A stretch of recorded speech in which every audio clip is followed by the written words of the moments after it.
안녕하세요. EJ 진행의 한보람입니다. 이재필, 이광무 두 EC 전문가를 이용해서 제대로 이익을 통제하고 부리는 시간 EJ. 자, 이번 주부터 새롭게 출발하는 프로그램인 만큼 여러분들의 많은 참여와 관심이 필요한 시작입니다. 자, 시장의 이슈를 종목을 통해서 짚어보고요. 또 그 안에서 제대로 수익을 볼 수 있는 종목들을 찾아보는 시간이고요. 자, 계속해서 유튜브 채팅창 열려 있으니까요. 여러분 지금 유튜브에 토마토TV 검색하고 들어오셔서 함께 토론하고 또 이야기 나눠주시길 바라겠습니다. 자, 어제는 저희가 출석 체크 안 했는데 잠깐 하고 넘어갈까요? 오렌지님 반갑습니다. 마그마님도 오셨고요. 두 분이 이제 매일매일 함께 하시는 건가요? 하셨는데 맞습니다. 계속해서 이광무, 이재필 전문가님과 함께 하겠고요. 이 재필 전문가님 힘드시겠어요? 하셨는데 계속해서 응원과 힘도 함께 주시길 바라겠습니다. 자, 그렇다면 본격적으로 오늘 함께할 두 분 인사를 드려야 되겠죠? 자, 토마토의 필 담당 이재필 전문가님, 그리고 토마토의 광 담당 이광무 전문가님입니다. 두 분 안녕하세요. 예, 안녕하십니까? 네, 안녕하세요. 반갑습니다. 네, 반갑습니다. 자, 이광무 전문가님께서는 자가격리 중이신 관계로 오늘도 화면으로 함께한다라는 점 양해 부탁드리겠습니다.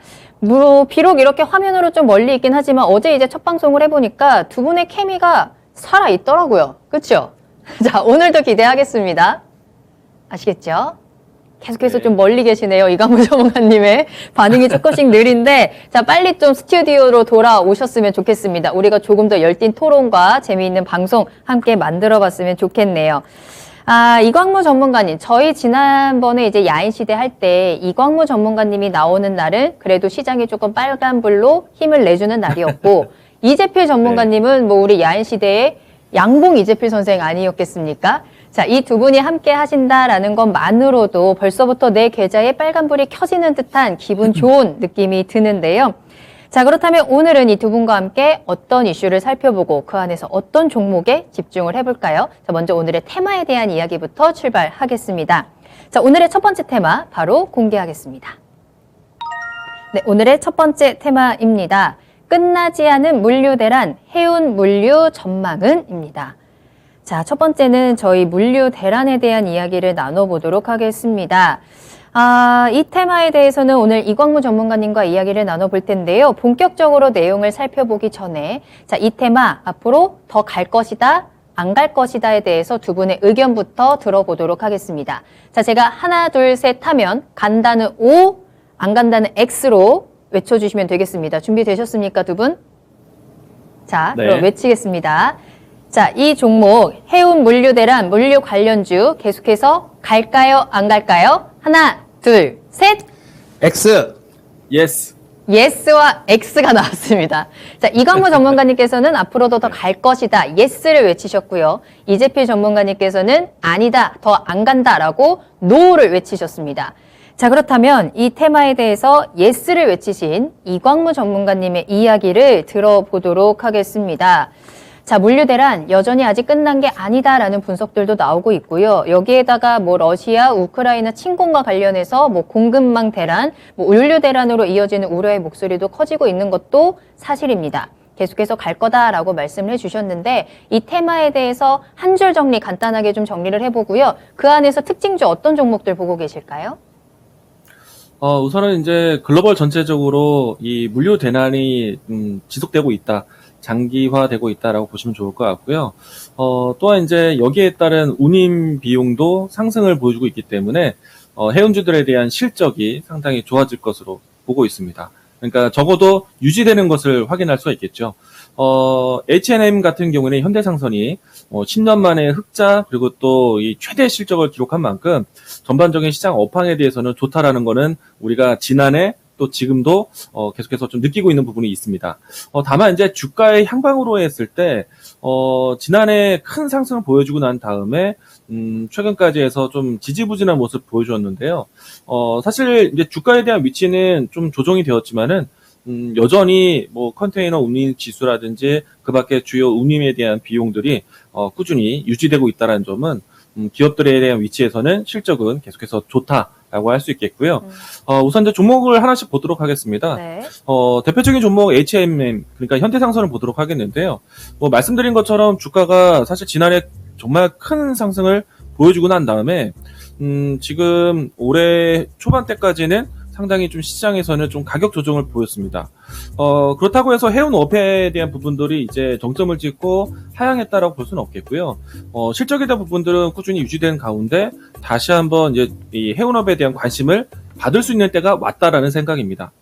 일단 해운업에 대한 부분들을 본다라면은 가장 대표적인 거는요, 실적 발표에 대한 내용들, 그리고 이 실적을 확인할 수 있는 운임지수에 대한 부분들이 여전히 어떤 구간에 있는지를 보셔야 된다라고 이야기 드릴 수 있겠고요.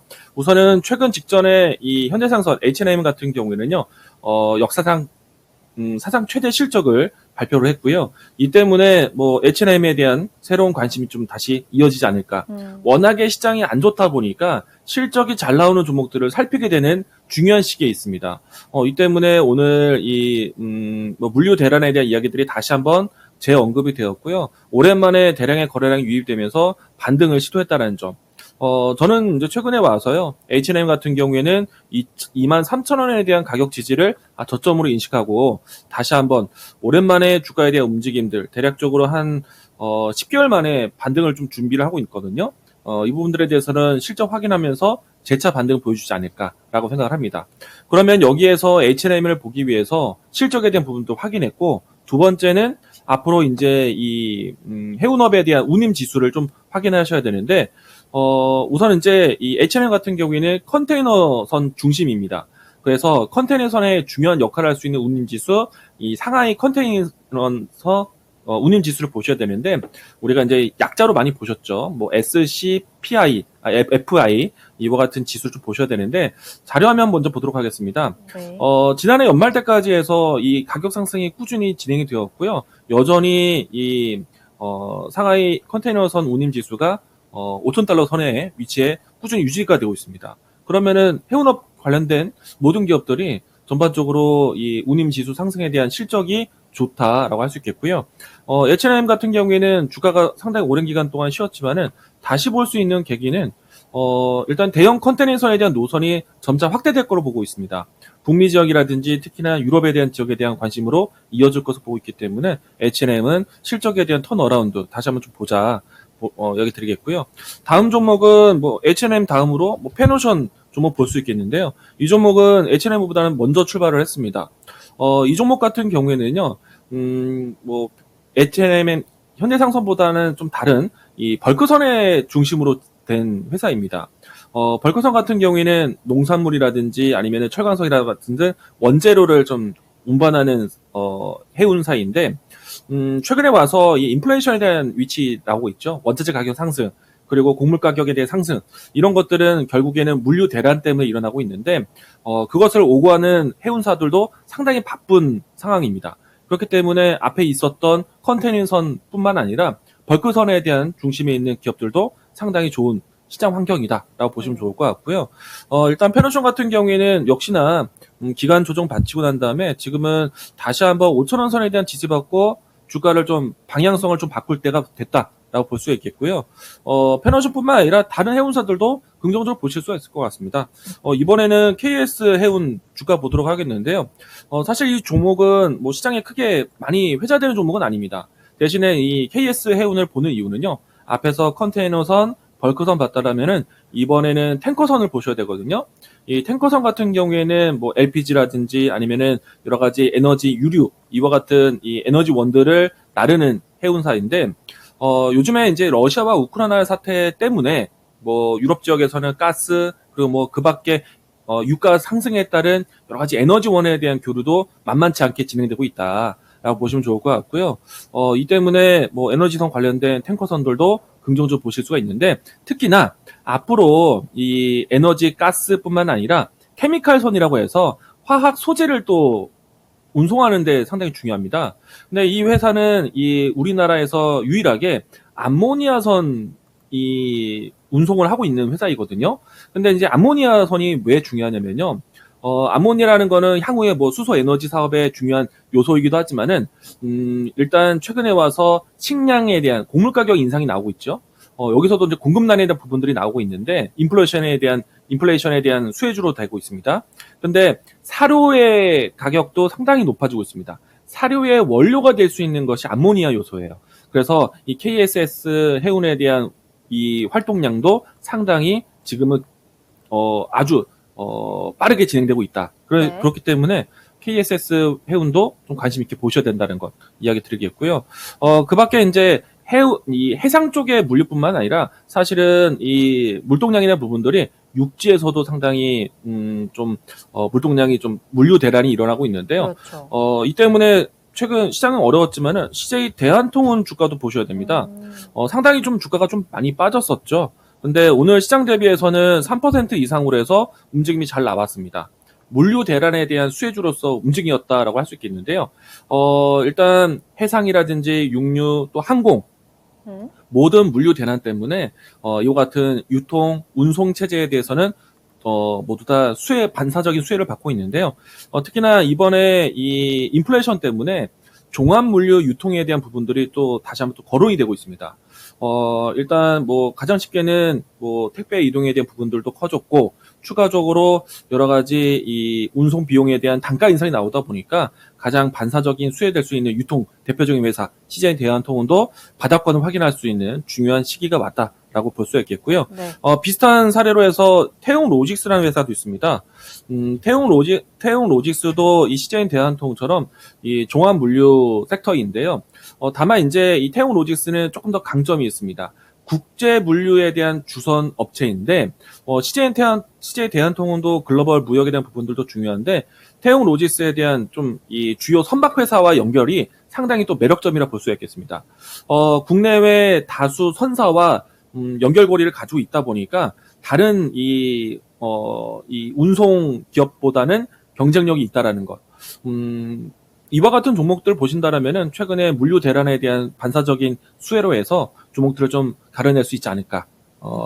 뭐 종목들에 대해서 이야기 드렸습니다. 네. 자, 오늘의 첫 번째 테마 해운 물류 대란과 관련된 종목들 좀 특징주 짚어주셨습니다. 자, 그렇다면 이 안에서 원픽 종목은 어떤 것을 꼽을 수 있을지 체크를 해볼 텐데요. 자, 먼저 이재필 전문가님. 예. 자, 이 섹터 앞서서 더 이상 가지 않는다라고 예. 노 의견을 들어주셨습니다. 그럼에도 불구하고 원픽 종목을 꼽는다면 어떤 걸 보시겠어요? 자, 일단 먼저 뭐 가지 못한다라고 얘기한 이유를 먼저 말씀을 드려야 되나요? 짧게만 들어볼까요? 그렇죠. 네. 지금 이 물동량들 뭐 이런 부분들이 꽉 적체돼 있고 뭐 이런 것들이 좀 어렵다라는 거, 그래서 해운업황들 이런 것들이 굉장히 좋다는 건 다 알려진 사실입니다. 벌써 지금 뭐 나온 지가 얼마 안 된 게 아니라 벌써 뭐 작년 여름부터도 이런 얘기가 계속 나왔었어요. 그리고 주가 자체는 작년도 실적이 피크했을 가능성이 굉장히 많습니다. 물론 지금까지도 마찬가지로 이게 지금 물류 대란이 아직까지 있는 상태지만요. 이걸 가장 잘 알아볼 수 있는 데가 미국 쪽에 롱비치 항을 보게 되면 이 부분을 가장 잘 알 수가 있는데요. 그 롱비치 항이 지금 제3부두를 얼마 전에 공사를 해서 완공을 했어요. 그래서 전에는 뭐 배가 계속 둥둥 떠 있고 꼼짝을 못 했었는데 지금 전에보다 많이 좀 원활해졌다라는 뭐 그런 얘기들이 있습니다. 그리고 또 이 트럭 기사들이 복귀를 안 해서 그 물류를 이동을 못 했었는데요.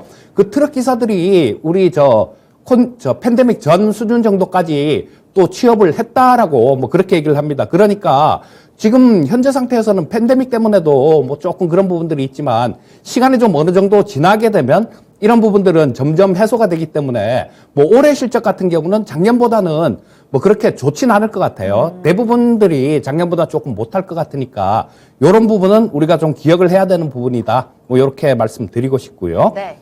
종목은 태용로직스라는 종목을 보고 있는데요. 네. 자, 이거는 좀 때가 덜 탔기 때문이에요.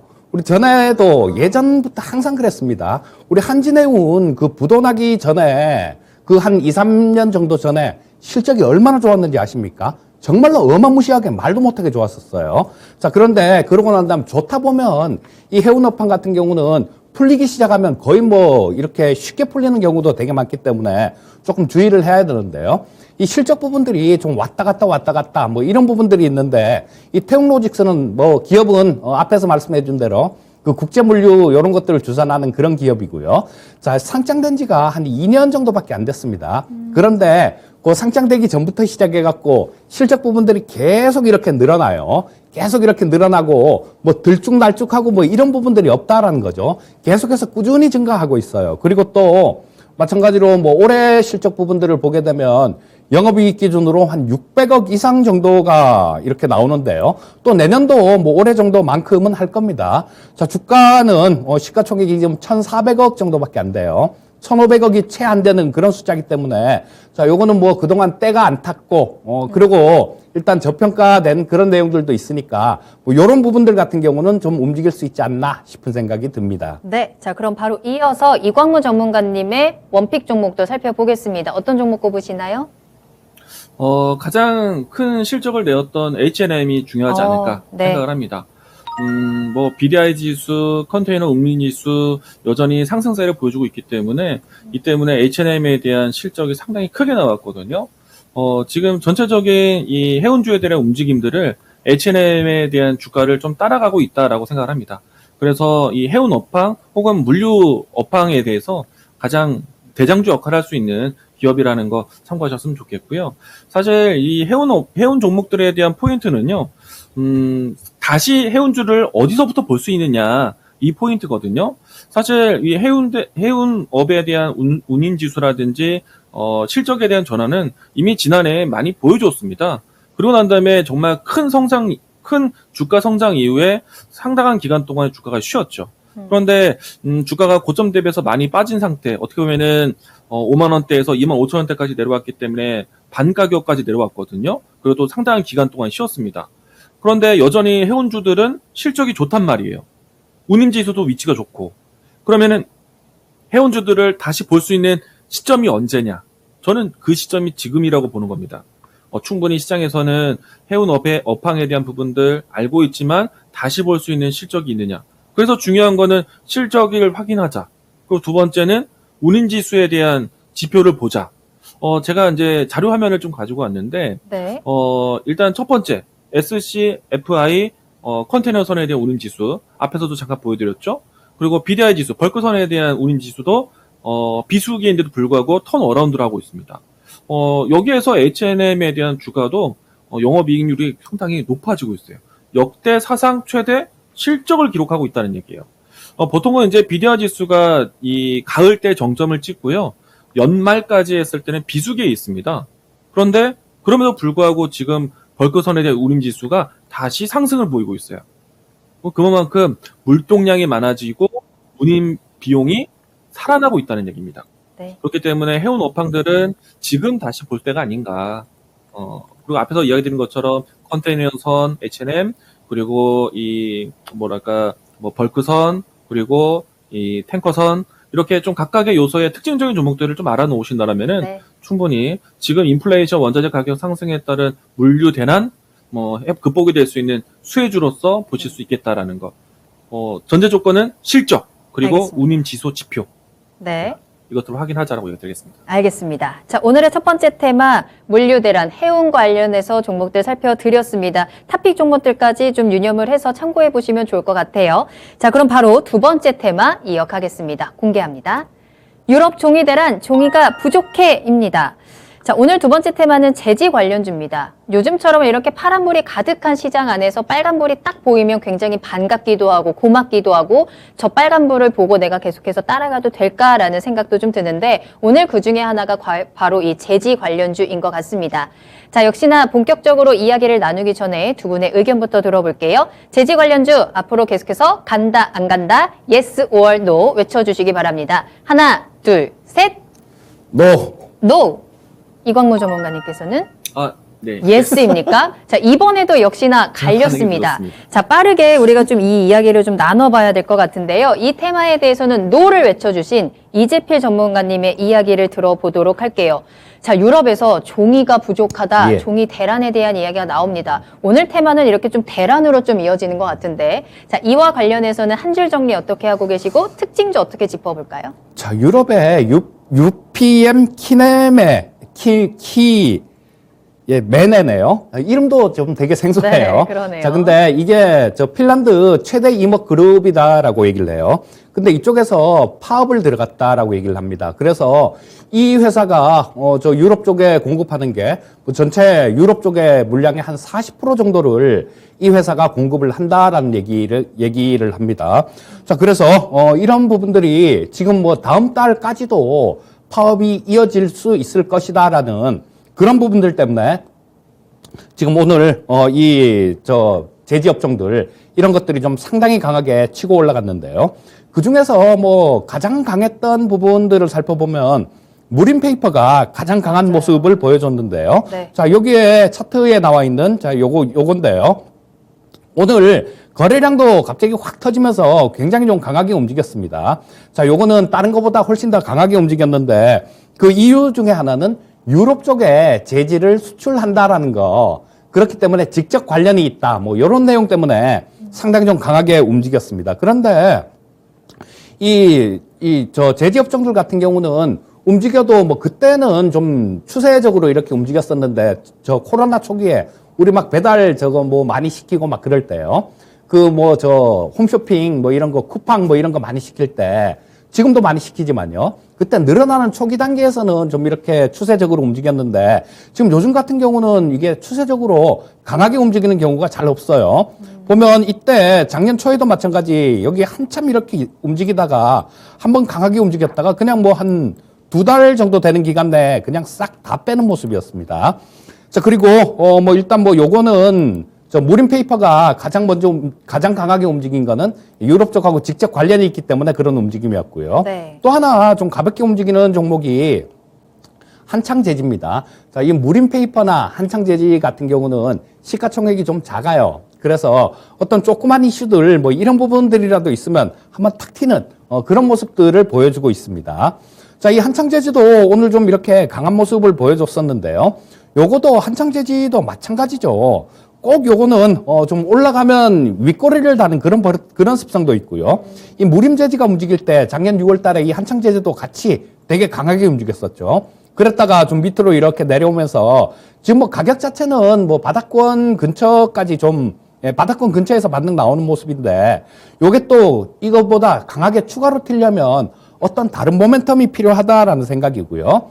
자, 그 다음에는 재지주 중에 가장 좀 그 가치주 성격으로 볼 수 있는 종목은 뭐 한솔재지다라고 볼 수 있을 것 같아요. 이 한솔재지는 예전부터 업력이 굉장히 오래됐죠. 뭐 그래서 그동안 돈을 이렇게 많이 좀 벌어놓은 것들이 굉장히 많습니다. 그리고 실적 부분들도 이게 늘어나면 좋은데요. 실적 부분들은 오히려 몇 년 전부터 계속해서 좀 줄어드는 모습이에요. 자, 뭐 그렇다고 하더라도 지금 뭐 작년 2021년도 기준으로 한 600억 이상, 600억대 정도? 그 정도는 뭐 영업이익 기준 흑자가 나니까. 그리고 이 한솔재지의 시가총액은 지금 2천억대 시가총액이죠. 2천억, 3천억 약간 안 됩니다.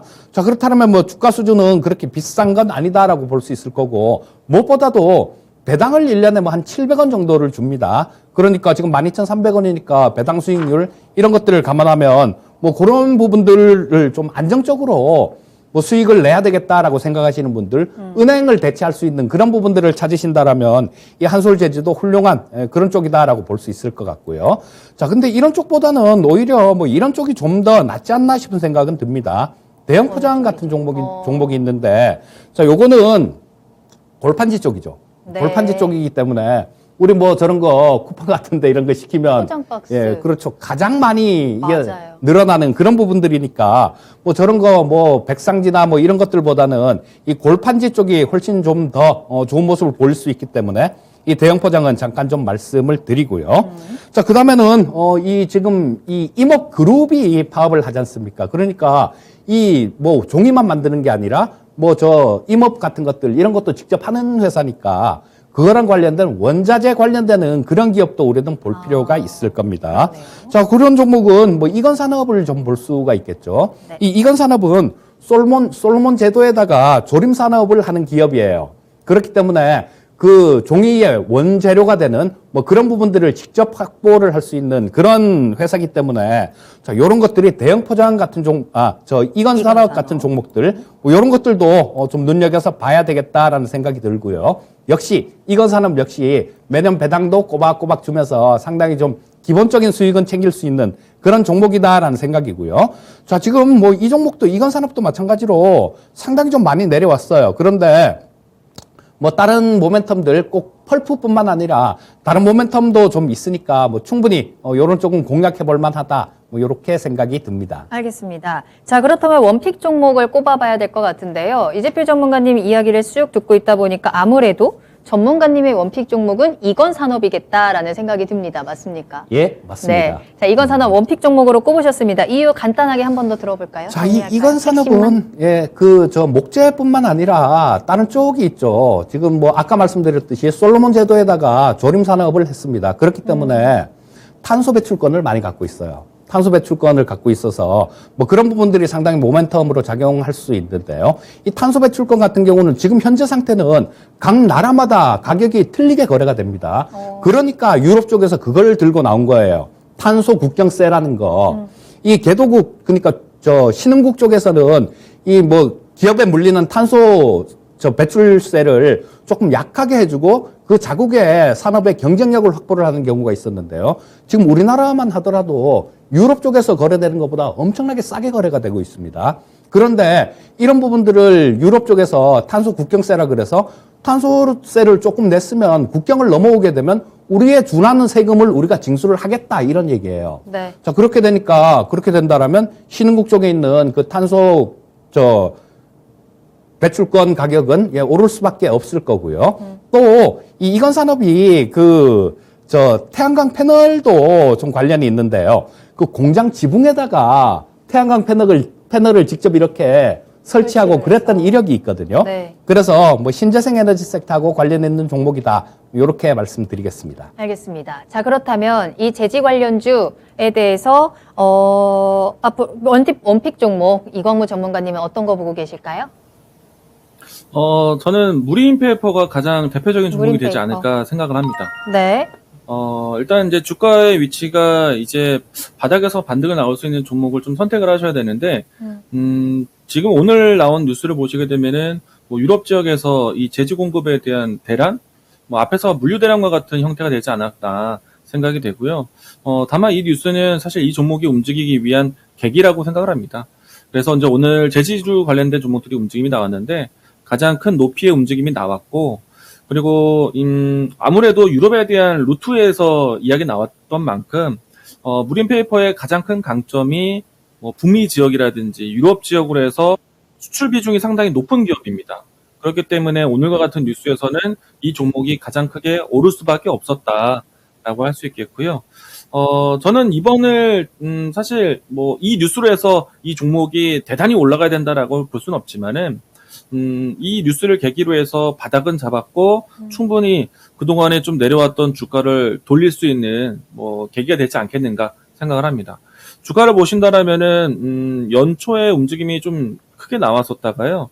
상당한 기간 동안에 반등을 시도했지만은 계속해서 좀 주가가 밀리는 형태였고요.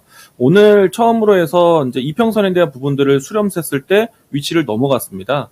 그래서 주가 차트로 봐도 2,500선에 대한 강력한 지지를 확인했다라고 보여지고요. 하향 추세에 대한 이 주가 움직임도 저점을 다시 높이면서 갈 수 있는 반등 계기가 되지 않을까 생각을 합니다. 네. 여기에서 제지주에 대한 좀 설명을 더 드리면요. 물론 이제 오늘 뉴스 때문에 제가 북미 지역 유럽에 대한 루트를 가지고 있는 무림페이퍼를 이야기하지만은 제지주 역시나 지금 물류 대란에 또 인플레이션의 하나의 또 수혜주이기도 하거든요. 근데 사실 제지주 같은 경우에는 아주 단기적인 측면에서는 펄프 가격이 뜨는 것을 조금은 위축될 수 있지만은 결과적으로 펄프 가격 상승이 제지 가격 상승으로 이어집니다.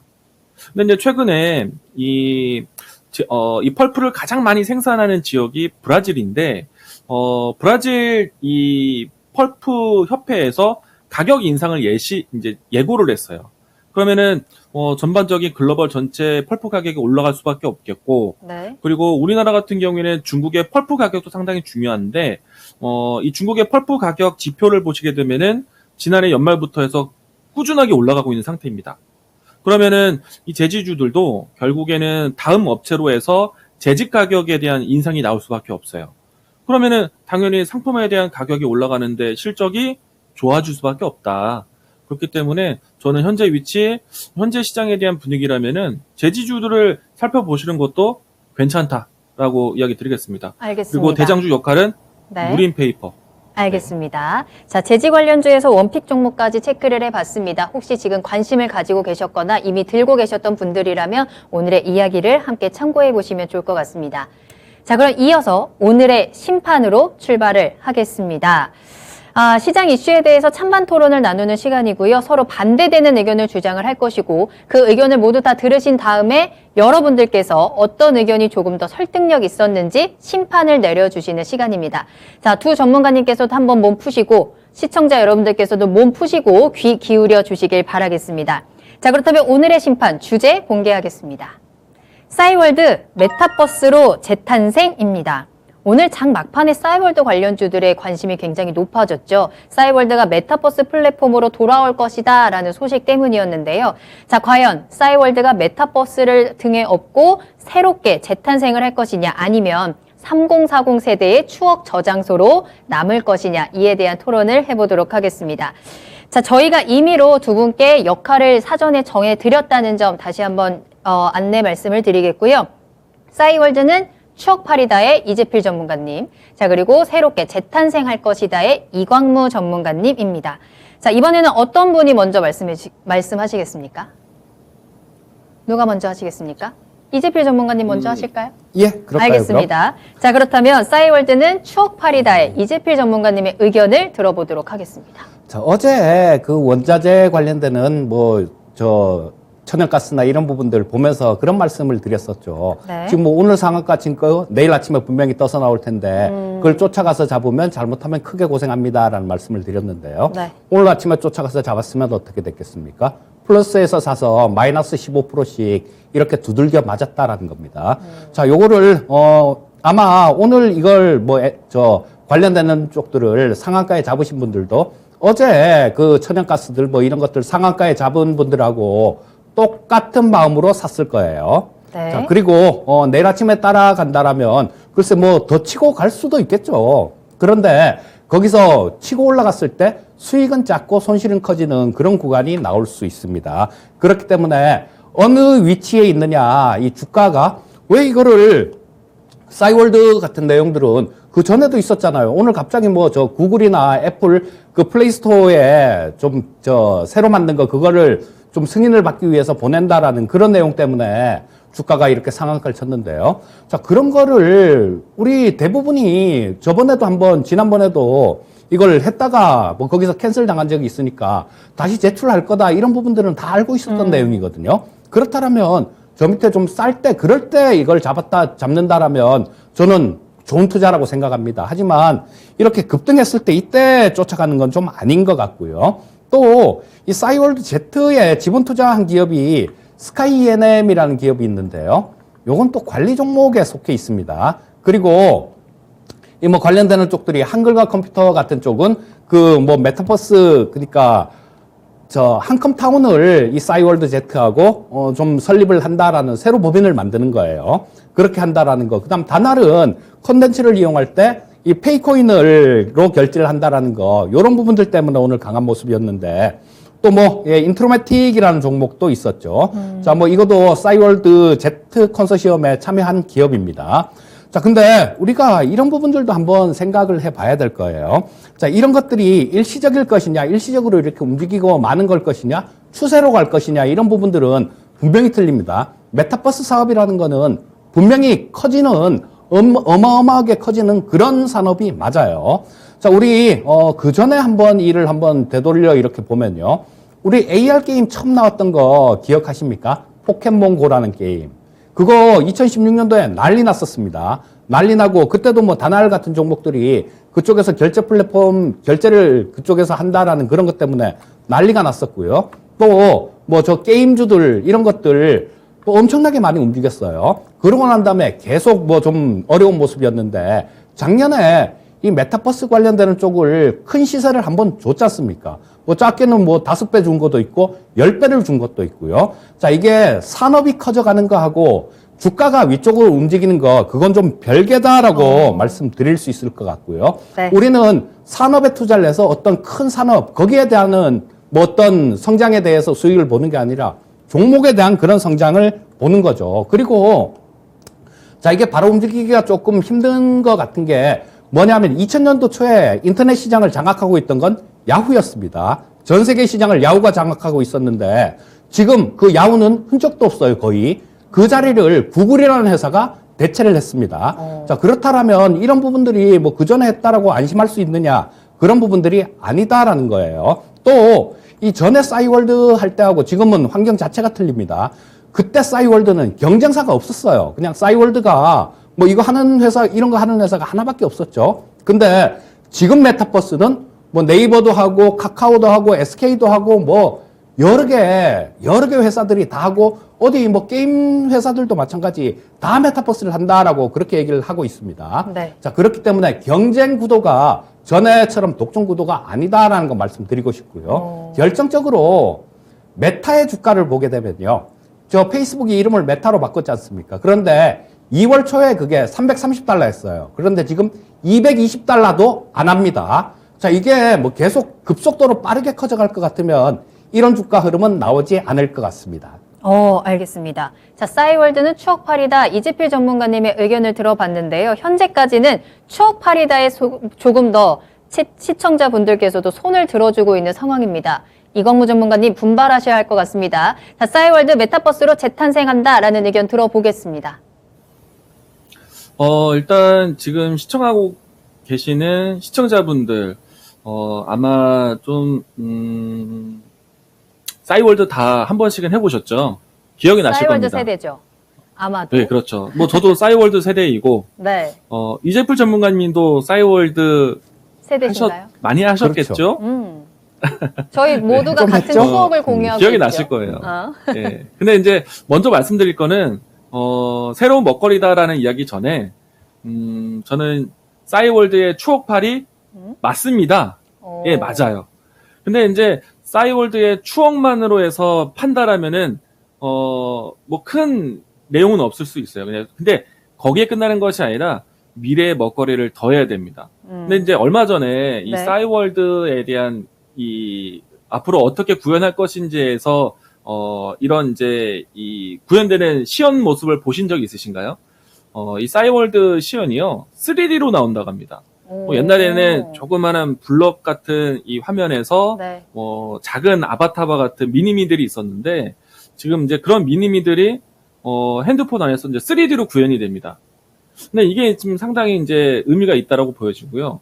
이제 더 중요한 거는 이게 싸이월드가 이 예전에 있었던 내 홈페이지만 꾸미는 것에 국한되면은 어려울 것 같고 여기에서 가장 중요한 기술은 SNS 기능이 있어야 됩니다. 그러니까 어떻게 보면은 전 세계 최초 SNS라는 타이틀도 가지고 있는 만큼 다시 한번 SNS 기능에 대한 부분들을 좀 더 도입하고 그리고 메타버스와 같은 새로운 아이템을 더한다라면은 분명히 싸이월드는 시장에서 새로운 또 먹거리로 품품을 좀 보이지 않을까 생각을 하는데요. 우리가 이제 과거에 SNS 같은 경우에는 텍스트 기반으로만 봤습니다. 이제 뭐 트위터라든지 페이스북에 아주 강력한 시장이 있는데도 불구하고 이 SNS에 대한 형태가 텍스트에서 영상으로 바뀌기 시작을 했어요. 그래서 지금 뭐 인스타그램이라든지 틱톡이라든지 이런 새로운 흥행이 진행이 되고 있고 여기에서 메타버스 도입되는 싸이월드라면은 새로운 먹거리가 될 수 있지 않을까. 분명히 추억팔이에서 좀 뭔가 초반에 흥미를 좀 만들고 난 다음에 메타버스에 대한 시장을 좀 도입한다라면은 이 싸이월드를 단순한 이제 과거의 추억용으로만 보는 것이 아닐 수 있다. 새로운 먹거리가 될 수 있다라는 것이고요. 그리고 가장 중요한 거는 저는 싸이월드라는 키워드도 있지만은 메타버스에 집중해야 되지 않을까 생각을 합니다. 이 메타버스라는 게 사실은 이 뭐 중장년층 이상에서는 이 메타버스가 현실적으로 체감이 되진 않아요. 메타버스를 직접적으로 경험을 많이 해봐야 되는데 이 가상현실이라는 게 크게 와닿지가 않습니다. 해보셨어요? 흥미는 전문가님은? 초반에 메타버스? 유발할 수 있겠지만은 큰 흥행을 하지 못하고 있거든요. 그런데 가장 중요한 거는 얼마만큼 유저를 확보하느냐가 중요한데 지금 뭐 메타버스를 활용하고 있는 세대는 이제 우리가 초등학생 이하들 대단히 유저가 상당히 많습니다. 그런 부분들 본다라면은 메타버스 시장이 그냥 단순하게 흥미 유발로 끝나는 것은 아니다라고 생각을 합니다. 그래서 메타버스를 키워드를 가지는 싸이월드는 새롭게 봐야 되는 섹터가 아닐까.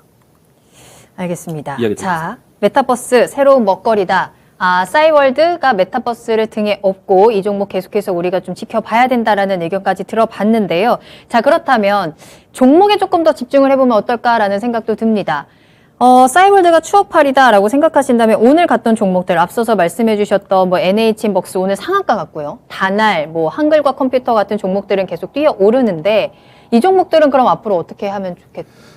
자, 이 종목들 중에도 골라야 되겠죠. 골라야 된다. 예, 저런 것들 오늘 상한가 친 거 내일 떴을 때 쫓아가는 거 그거는 좀 무리한 거고요. 아무래도 무리한 거고. 뭐 한글과 컴퓨터나 뭐 이런 쪽들 같은 경우는 실적 부분들도 상당히 좀 잘 나오고 있습니다. 네. 그러니까 꼭 뭐 메타버스 관련해 갖고 싸이월드 관련해서 뭐 이렇게 엮으라는 얘기는 아니고요. 다른 쪽으로 봐도 이 한글과 컴퓨터는 뭐 저런 쪽 우주항공하고도 우리 누리호 쏘는데 그거하고도 관련이 좀 되는 그런 종목이니까요. 여러 가지로 좀 볼 수 있는 그런 부분들이 있으니까 뭐 한글과 컴퓨터 같은 종목군들 이런 것들은 좀 잘 볼 필요가 있어 보이고요. 또 뭐 저런 것들 오늘 인트로매틱 같은 종목이 오늘 뭐 상한가를 쳤는데요. 자, 이런 거는 그쵸. 좀 내일 아침 정도 그러니까 뭐 최근 들어갔고 주가 자체도 좀 많이 이렇게 빠진 상태에서 리바운딩 나오는 뭐 그런 부분들이니까요. 자, 요런 거 같은 경우는 또 증거금 100%짜리 종목이 되죠. 그리고 또 일단 실적을 보시면요. 이거는 예, 뭐 지금 전에 뭐 캡슐 내시경 같은 것들 이런 거 하던 회사인데 또 이쪽에 컨소시엄에 참여를 해서 이렇게 하는 거거든요. 네네. 그런데 이 실적 부분들이 전혀 안 찍혀 나와요. 전혀 안 찍혀 나오고 지금 뭐 계속해서 적자를 기록하고 있는 기업인데 글쎄 이게 특례상장을 한 것 같아요. 만약에 특례상장이 아니었으면 지금 벌써 퇴출당했을 것 같습니다. 그러니까 뭐 이런 부분들 같은 경우는 좀 올랐을 때 쫓아가는 거 그런 부분들은 좀 무리다라고 말씀드리고 싶네요. 네. 자, 그렇다면 이광무 전문가님의 의견도 궁금해집니다. 싸이월드 관련주 종목들은 어떻게 보세요? 일단 비슷한 종목들을 보시게 될 것 같은데요. 우선은 이제 싸이월드에 대한 관계로 해서 접근하는 종목들을 위주로 보셔야 될 것 같습니다. 뭐 싸이월드의 가장 큰 지분을 가지고 있는 인트로메딕이 오늘 상한가를 갔습니다. 정말로 이 종목에 대한 내용들은 사실 기업에 대한 재무제표라든지 좀 이 체력을 보는 것보다는 그냥 재료에 좀 더 집중해야 되지 않을까 생각합니다. 아무래도 싸이월드는 키워드로만 움직이는 테마주다라는 거 얘기 드리겠고, 이 종목이 오늘 상한가를 간 만큼, 앞으로도 변동성에 대한 부분들이 좀 더 가장 탄력적이지 않을까 예상을 하고 있고요. 만약에 오늘 상한가를 갔기 때문에 내일 갭상승 출발도 예상이 되는데요. 분봉을 보시게 되면은 오늘 장 후반에 상한가에 안착한 모습이었기 때문에 내일장에서도 추가적인 탄력을 기대해 볼 수 있지 않을까. 그러면은 갭 출발 예상되고요. 중요한 거는 시초가에 대한 출발도 중요하겠지만은 상단에 대한 테스트가 어디서 이루어지는지가 중요할 것 같습니다. 가격선 본다면은 6,400원대에 대한 테스트가 좀 중요할 것 같고요. 그리고 이제 인트로메딕에 대한 향방에 따라서 다음 후발주 움직임들이 나오지 않을까 생각이 되는데, 전적으로 싸이월드의 관계에 따라서 보셔야 됩니다. 그러면은 다음 지분에 대한 관심은 또 어디 있냐면은 한글과 컴퓨터를 보셔야 됩니다. 뭐 이 종목도 오늘 장중에 좀 탄력을 좀 보였기 때문에 테마주로서 같은 움직임을 움직였다라고 볼 수 있겠고요. 오늘 기점으로 해서 주가가 좀 단기적인 쌍바닥을 좀 만들어냈기 때문에 다시 한번 내일도 오늘 크게 움직임이 나왔던 윗꼬리 위치를 테스트하는 과정이 연출될 수 있다. 다만 이제 비교 대상은 인트로메딕을 좀 보시면서 이 한글과 컴퓨터를 대응하셔야 될 것 같아요. 그래서 기존에 가지고 있었던 분들은 이번 기회로 해서 주가를 좀 순환매할 수 있는 기회로 보셔야 되겠고요.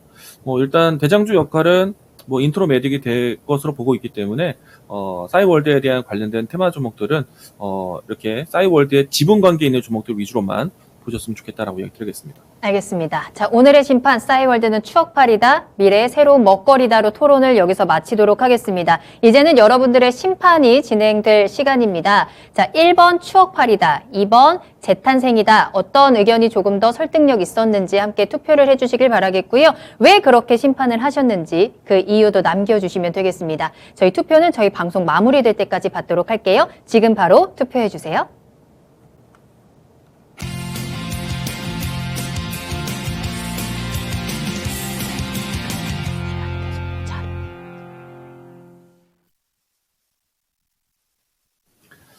오늘 제가 준비한 종목은, 어제 제가 이 EJ의 출발에 가장 안전하고 가장 자신 있는 종목을 소개해야겠다라고 말씀드렸었잖아요. 이 때문에 원준 종목을 이야기 드렸는데, 오늘도 비슷한 계열을 또 소개를 해야 될 것 같습니다. 우리가 이제 지금이 워낙에 시장이 흔들리고 불안한 위치이다 보니까 가장 앞으로 확실하게 움직일 수 있는 종목들을 골라내는 게 지금도 좀 필요할 것 같고요. 오늘 제가 준비한 종목은 엔캠이라는 회사입니다. 뭐 아시겠지만은 2차전지 관련된 종목이라고 할 수 있겠고요. 이 엔캠 같은 경우에는 앞으로 우리가 전해액을 계속해서 이제 기존에 있었던 양극재, 음극재 이상으로 해서 전해질에 대한 역할도 중요해지게 될 겁니다. 왜냐면은 향후에 2차 전지에 대한 세대 교체가 나왔을 때 다음 중요한 기술은 전해질에 있다라고 보셔도 과언이 아닌데, 우리가 이제 전고체 배터리에 대한 생각을 갖고 있잖아요. 그러면은 전해질에 대한 변화가 더 중요합니다. 그래서 전해질 기업들을 새롭게 보자라고 얘기 드리겠고요. 사실 전해질 기업들이 상대적으로 양극재나 음극재 기업보다는 좀 주가의 움직임이 좀 더딘 것도 사실이었습니다. 그런데 앞에서 이야기 드린 것처럼 앞으로 다음 세대에 대한 2차 전지는 전해질에 대한 기술 차이가 있다라는 것 좀 이야기 드리고 싶었고요. 우선 이제 전해질 같은 경우에는 사실 전해질을 만들어내는 데 있어서의 기술은 양극재나 음극재보다는 좀 상대적으로 좀 낮다라고 볼 수는 있어요. 근데 그럼에도 불구하고 전해질 기업들에 대한 옥석 관리가 필요한 이유는요. 전해질을 만드는 또 중요한 요소 원재료가 불산에서 만들어집니다. 그런데 이제 불산이라는 거는 뭐 아시는 분들은 아시겠지만은 상당히 유해한 물질이에요. 그래서 이 전해질을 만드는 데 있어서 공장 증설이라든지 캐파를 늘리는 게 굉장히 쉽지 않다. 그래서 이것을 만들어내는 대한 기술에 대한 진입장벽보다 이것을 허가받는 것에 대한 진입장벽이 굉장히 높다라고 할 수 있어요. 우리가 이제 불산 공장을 새롭게 짓는 데에서는 뭐 정부 지자체에 대한 허가도 어렵고 또 주민 동의에 대한 부분들이 굉장히 어렵기 때문에 실제로 이 캐파를 늘리는 건 굉장히 어렵습니다. 그럼에도 불구하고 엔캠이라는 회사는요, 지금 2022년도인데 2025년도 때까지 국내 그리고 국외까지 이 전해질 공장을 새롭게 증설 계획을 가지고 있습니다. 계획뿐만 아니라 이제 착공이 이제 실제로 진행되고 있고 완성이 될 것이에요.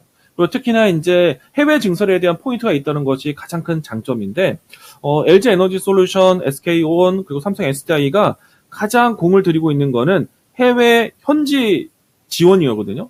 그렇기 때문에 해외 증설이 중요한 겁니다. 근데 그 증설을 같이 함께 할 수 있는 소재 회사가 엔캠이라는 회사예요. 그래서 이 부분에 대해서는 가장 좀 긍정적으로 보셔야겠고, 그리고 제가 2차 전지 관련된 종목들을 이야기 드렸을 때 가장 중요하게 보는 자료 중에 하나가, 제가 방송을 통해서도 시청자분들에게 많이 소개도 해드렸었는데, 미국 지역에서 배터리 공장만을 위해서 14곳이 2022년도와 2025년도 사이에 14곳이 지어집니다. 이거 굉장히 큰 이슈거든요. 아, 미국이 그만큼 전기차 대중화에 속도를 내고 있구나라고 해도 과언이 아닌데, 그래서 미국에 진출할 수 있는 기업들이 굉장히 중요한 모멘텀입니다. 그런 측면을 본다면 해외 증설할 수 있는 이 엔킴 같은 경우에는 정말 큰 모멘텀을 가지고 있다. 그리고 제가 양극재에서 에코프로-BM, 음극재에서 대주전자 재료를 소개했던 가장 큰 이유 중에 하나는 고객사가 빵빵하다는 얘기예요. 일단은 엔캠 같은 경우에는 SK, LG, CATL 이렇게 주요 기업들을 고객사를 가지고 있기 때문에 안전한 기업이다라고 할 수 있겠습니다. 자, 일단은 주가에 대한 향방을 보시게 되면요, 사실 엔캠이라는 회사가 아는 분은 아시겠지만은 또 아직까지는 크게 시장에서 알려진 종목은 아니기도 합니다. 신규 상장한 종목이기 때문에 아무래도 이 종목을 알아가는 시간이 충분치는 않았을 텐데요. 지금 시장이 좀 어려운 가운데 주가가 꾸준하게 주가 흐름을 저점을 지키면서 진행이 되고 있는 과정이거든요. 현재는 9만 원대 이상에서는 계속해서 저점이다라는 인식으로 해서 박스권 하단을 만들어내고 있다라고 보시면 좋을 것 같고요. 이 때문에 지금 현재 위치에서 접근하셔도 괜찮다라고 할 수 있겠고요. 이 종목에 대한 손절 라인 때부터 이야기 드리면은 최근에 와서 8만 5천 원대까지 내려온 적은 없지만은 저는 좀 더 로프하게 봐서 8만 2천 원대까지 굉장히 넓은 손절 라인 때거든요. 그러면 저는 사실 이 종목에 대해서 손절을 안 하겠다는 의사가 큽니다. 그만큼 믿음이 있고 확실하게 올라갈 기업이다는 얘기예요. 그리고 올라간다면은 저는 직전에 있었던 신고가 위치가 13만 원대인데 저는 더 높은 가격 25만 원대까지 이 종목이 커질 수 있다. 자신 있게 이야기 드리겠습니다.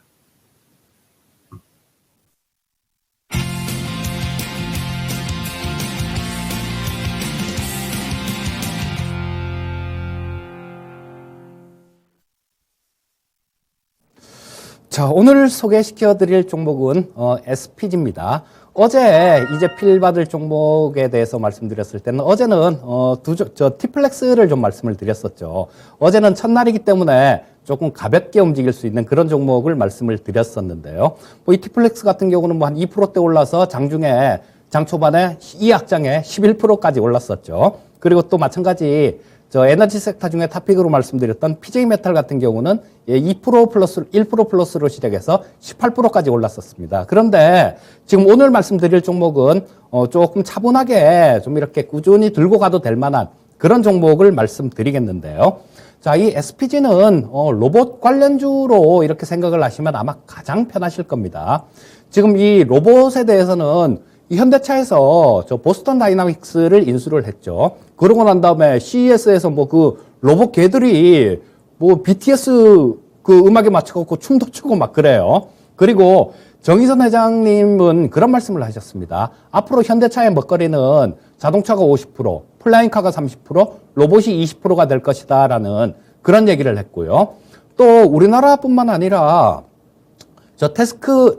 테슬라의 일론 머스크도 그런 얘기를 했죠. 우리 올해는 이 전기차, 자동차보다 우리는 로봇에 신경을 쓸 거예요. 이런 얘기를 했습니다. 자, 그리고 삼성에서도 마찬가지 TF팀을 그거를 정식 부서로 이렇게 바뀌어서 그것 때문에 이 로봇 관련주들이 상당히 좀 강하게 움직이는 그런 모습도 보여주곤 했는데요.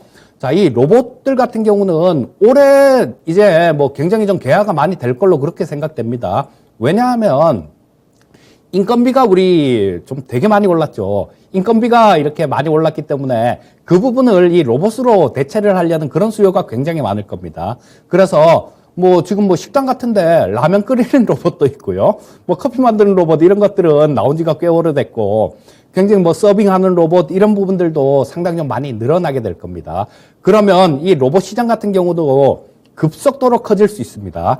이 SPG는 그 로봇에 들어가는 감속기를 만드는 회사예요.